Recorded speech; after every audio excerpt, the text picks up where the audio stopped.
June started strong with the Frigibax Community Day, but this week pushes things to a whole new level. Squawkabilly is officially making its debut in the Flying Taxi event, Team Go Rocket is launching a massive takeover, and the regional Ultra Beasts are back. We have a ton to cover, so let's get into it before Team Rocket stops me. So starting off on Monday, June the 22nd, we have Dynamax Hoothoot making its debut. So if you're hunting for the hundo, the CP you're looking for is 387, and don't forget about Campfire. If you check in between 6 and 7 PM, and you complete just 2 max battles and power up a Pokemon 10 times, you'll snag 800 free max particles. I've recently finished the Hoothoot family myself, but it seems like a cheap Dynamax to try and grind out. For Wednesday on the 24th, we're going to have Celesteela and Kartana Raid Hour. The hundo numbers you're looking for Celesteela is 1774 or 2216 in windy or snowy weather. Then for Kartana, it's 2101 or 2626 in sunny or snowy weather. Now this is going to be a regional raid hour, so Celesteela will currently only be available in the southern hemisphere, and Kartana will only be available in the northern hemisphere. Now the best counters for Celesteela and Kartana are both going to be fire types, minus the Shadow Thunderous for Celesteela. In terms of other good raids this week, the Shadow Legendary is still Dialga. This is a fantastic steel attacker, and 2 weeks ago we've had someone in the community get a Shadow Hundo. And as for the Megas, we're going to be getting Mega Pidgeot this week, so if you're still needing the Hundo or Mega Energy, this is the time to grind it. Finally, once again we reach Trade Friday, and good news, this does seem to be continuing into the new season. So featuring an additional special trade, an increased lucky chance per trade, 10% less Stardust trade cost, this day is essential for leveling up your collection. Also, don't forget there's 2 guaranteed XLs per trade for players level 31 and higher, which you can take advantage of for rarer Pokemon. Now, as a quick reminder of Tuesdays and Thursdays, these are the events you can take part in for the day. On Tuesday, we've got Showcase Day, where you can get yourself some premium items by 8 PM, and on Thursday, you can get up to 4 times Stardust from win rewards, but this doesn't include end of set rewards. Now, the maximum number of sets will increase from 5 to 10 for a maximum of 50 battles, and if you're looking for the set rewards for the season, I've already covered them in this video here. Now, another thing that started back last week as well is Spotlight Hours on Thursdays. So this week on the 25th, it's going to be Wingull, and the bonus will be 2 times catch Stardust. So you're going to want to make sure you take advantage of that. Now, a new addition to add on for you to remember, and that's Scenic Sundays. We did have this last week, but it's going to be the new routes-based daily event. This will feature more Pokemon appearing while following a route. Incense will attract even more Pokemon on routes. Reduce distance to earn buddy candy while exploring routes with your buddy Pokemon, and encounter Mateo up to a maximum of 3 times each day while on a route. This is a fantastic way of upping your Scatterbug medal or grinding the rarer hundos, so don't miss out on these. Additionally, something I did note last week when I tried to do this was the increased spawns only seem to be while following an incense, but not a daily incense. Moving on to this week's events, and we're completely jam-packed with my favourites. So let's get straight into those. So our weekly event is going to be Flying Taxi. It's going to start Tuesday, June the 23rd at 10 AM, and it will end Monday 29th at 8 PM. This is going to give us a new debut in Squawkabilly, and this will be a regional Pokemon, so it's going to have 4 different plumage forms. So we've got yellow and white plumages, and those are going to appear globally. We've got green plumage, and that's only going to appear in the Eastern Hemisphere.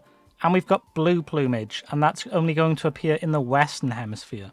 So I would say it's worth getting some of those, and maybe sticking them in your remote tag, because people are going to need the other one that they can't get. So in terms of spawns this event, we're going to be getting Hoothoot and Raikou, so it's going to be bird-themed. And then as a rare spawn, it's going to be the white plumage Squawkabilly. In 1-star raids, there's going to be Swablu, Starly, and Vullaby. Then in 3-star raids, there's going to be Hisuian Bravery, Corvisquire, and Bombardier. Now, there will be field research, but we don't know what the tasks are yet.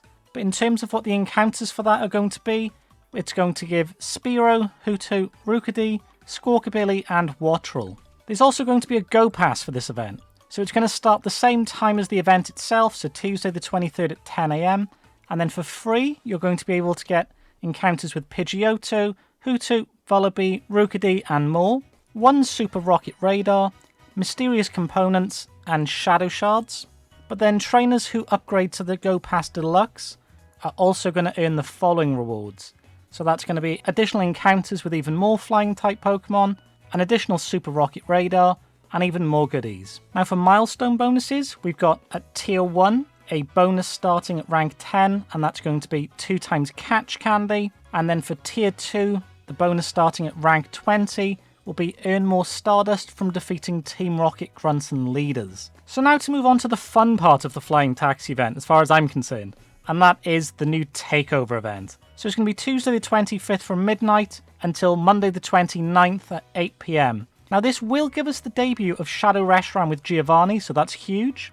The bonuses we're going to get at Takeovers, Team Go Rocket grunts will appear more frequently at Pokestops, and every 2 hours when it comes to balloons. You can use a Charge TM to help a Shadow Pokemon forget the Charge Attack Frustration, so you need to remember to do this, maybe make a tag to make it easier for yourself. Pokemon caught via 1-star and 3-star Shadow Raids will have a wider variance of attack, defense and HP, so this will make it a little harder to get hundos that way from purifying. And we're going to get a new Shadow rotation, so that's going to be Seal, which for me is enormous, Hoothoot, Noibat and Rookidee. So I've been needing one final Seal to finish that family off, to try and finish my Kanto decks, which I'm very close to, so I'm going to focus so much on that. Now to carry on, as a final event for the week, we do additionally have Skarmory Super Mega Raid Day. Now this will kick off Saturday the 27th, 2 until 5 PM. The bonuses, as usual, are going to be the remote raid pass limit will be increased to 20 from Friday the 26th, 5 PM to Saturday 27th at 8 PM. You'll be able to receive up to 6 free raid passes from spinning gym photo discs, so if you save one from the day before 7, and an increased chance of encountering shiny Skarmory from Super Mega Raids. As we know from previous raid days, that rate will be 1 in 10. Now you can upgrade those bonuses. For the equivalent of $4.99, you can purchase a ticket that grants the following bonuses. You can receive up to 14 raid passes from spinning gym photo discs, which will take you up to 15 if you save one from the day before. There will be an increased chance to get Rare Candy XL from raid battles, an additional 5,000 XP from Super Mega Raid battles, and an additional 5,000 Stardust from Super Mega Raid battles. Now in terms of usability, how good is Mega Skarmory? In all honesty, it's not really essential. It's never going to be the top of any of its typings, as Metagross is the GOAT of Steel and always will be, and Mega Ray is far better for flying. So overall, it's kind of a starting option if anything. Now in terms of PvP, while Skarmory itself is good, Megas aren't allowed, so again, it doesn't really affect anything. So all in all, I'd consider this just a fun day out, try and get yourself a shiny, maybe get a hundo if you need one, but it's not essential enough for me to personally buy the ticket and go hard. So that's another action-packed week covered. Next week we will have the 10-year anniversary event and Sobble Comms Day, so there's still more excitement to be had towards the end of June. And as always, if this video has helped, like and subscribe. We're still pushing to try and hit 400 in June. We're getting close and you can help us get there. And let us know what you think this week's highlight is. For me, it's definitely the Takeover. But that's all for now, and I'll see you in the next video.